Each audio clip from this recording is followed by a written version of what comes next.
जय श्रीमन नारायण। राधे राधे। आप सभी भक्तों पर भगवान श्री कृष्ण की कृपा दृष्टि हमेशा बनी रहे। भगवान श्री कृष्ण आपकी सभी समस्याओं को दूर करते हुए आपको सुख समृद्धि प्रदान करें। इन्हीं शुभ मंगल कामनाओं के साथ आज का वीडियो शुरू करते हैं।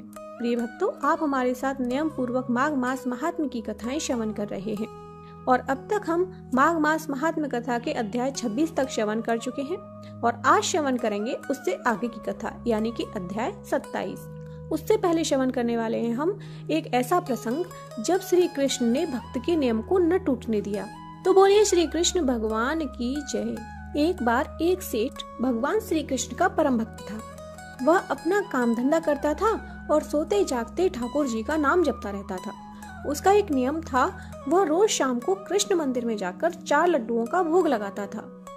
एक दिन उसे किसी काम से शहर से बाहर जाना पड़ा और वहाँ जोरदार बारिश होने लगी और वह वापस न आ सका। वह वहाँ भी ठाकुर जी को ही याद कर रहा था। कुछ समय परेशान रहा कि आज मेरा भोग लगाने का नियम टूट जाएगा। फिर उसने मन में कहा कि कान्हा जी, मैंने अगर सच्ची भक्ति की है तो मेरा नियम न टूटने देना। और वह कान्हा जी का नाम लेते लेते सो जाता है। अगले दिन वापस आकर मंदिर जाता है। दुकान से प्रसाद में 4 लड्डुओं को लेता है और दुकानदार को पैसे देता है। दुकानदार उस सेठ से कहता है, अरे सेठ जी, आपके कल के पैसे भी रहते हैं। यह सुनकर वह हैरान रह गया। उसने दुकानदार को बताया कि कल तो वह आया ही नहीं, तो कल प्रसाद कौन ले गया।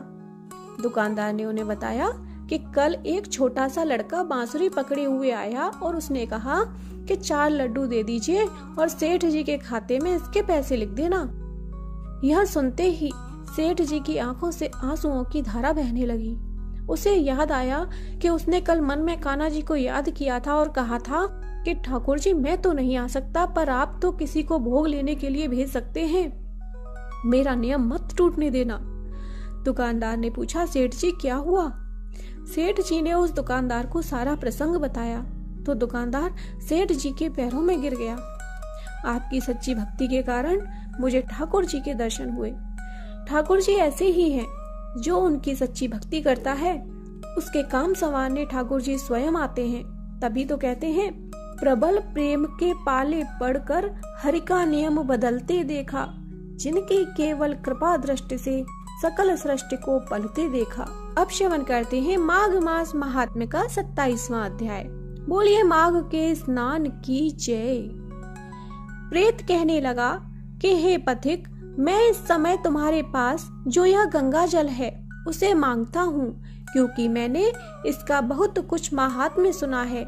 मैंने इस पर्वत पर गंगा जल का बड़ा अद्भुत आश्चर्य देखा था, इसलिए यह जल मांगता हूँ। मैं प्रेत योनि से अति दुखी हूँ। एक ब्राह्मण अनधिकारी को यज्ञ कराकर ब्रह्म राक्षस हो गया। वह हमारे साथ 8 वर्ष तक रहा। उसके पुत्र ने उसकी अस्थियों को इकट्ठा करके गंगा में कनखल स्थान में गिरवा दिया। उसी समय वह राक्षसत्व त्याग कर सद्गति को प्राप्त हुआ। मैंने प्रत्यक्ष देखा है, इसलिए मैंने तुमसे प्रार्थना की है। मैंने पहले जन्म में तीर्थ स्थानों में बड़े बड़े दान लिए थे और उनका प्रायश्चित नहीं किया था। इसी से मैं हजारों वर्ष तक इस प्रेत योनि, जिसमें अन्न और जल मिलना अति दुर्लभ है, दुख पा रहा हूँ। इस योनि में मुझको हजारों वर्ष बीत गए। इस समय आप जल देकर मेरे प्राणों को, जो कंठ तक आ गए हैं, बचा लो।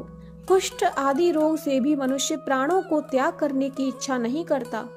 देवदूती कहने लगे कि ऐसे उस प्रेत के वचन सुनकर वह ब्राह्मण बड़ा विस्मित हुआ और वह अपने मन में विचारने लगा कि संसार में पाप और पुण्य के फल अवश्य आ पड़ते हैं। देव, दानव, मनुष्य, कीड़े मकोड़े भी रोगों से पीड़ित होते हैं। बाल तथा वृद्धों को मरण, अंधा तथा कुबड़ापन, ऐश्वर्य, दरिद्रता, पांडित्य तथा मूर्खता सब कर्मों से ही होता है। इस कर्म भूमि में जिन्होंने न्याय से धन इकट्ठा किया वह धन्य है। यह सुनकर प्रेत गदगद वाणी में बोला, हे पथिक, मैं जानता हूँ कि आप सर्वज्ञ हैं।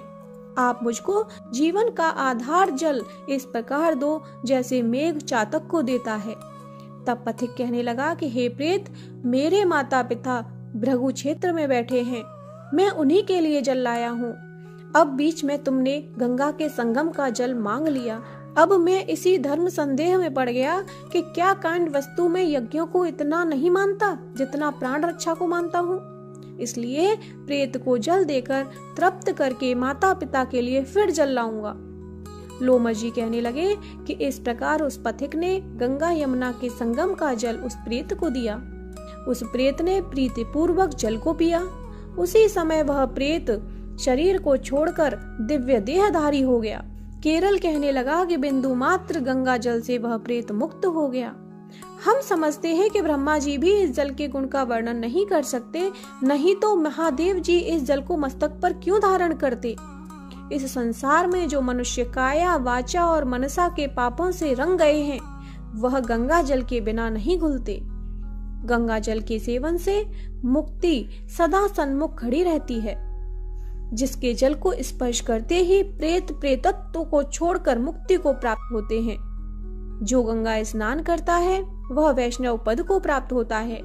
यदि संबंधी लोग गंगा जल से तर्पण करें तो नरक में रहने वाले पितर लोग स्वर्ग में चले जाते हैं और स्वर्ग में रहते हुए ब्रह्मत्व को प्राप्त होते हैं। गंगा जल के समान और कोई मुक्ति का साधन नहीं।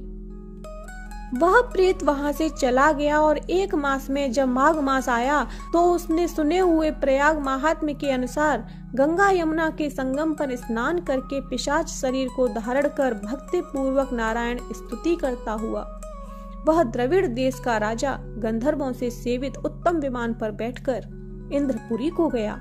इस प्रकार लोमश जी के मुख से अमृतमय मधुर कथा को सुनकर मानो अमृत पीकर सब प्रसन्न हुए, पाप रूपी समुद्र से पार हुए।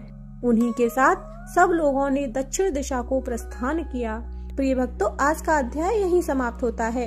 इससे आगे की कथा कल श्रवण करेंगे। बोलिए श्री कृष्ण भगवान की जय। माघ के स्नान की जय।